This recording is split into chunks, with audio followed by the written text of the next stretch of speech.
Hey everyone!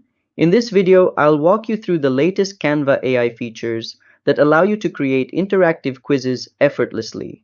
Let's get started. Step 1. First, log into your Canva account. Navigate to the Apps section on the left sidebar and search for AI Quiz Maker. Click on it to launch the quiz creation interface. Step 2. Once inside the AI Quiz Maker, you'll see a prompt asking for your quiz topic. Enter a specific subject like basic algebra or world capitals. The AI will use this to generate relevant questions. Step 3. After finalizing your questions, choose a quiz template that suits your audience. Canva offers various designs, from formal layouts for academic purposes to fun, colorful styles for casual quizzes.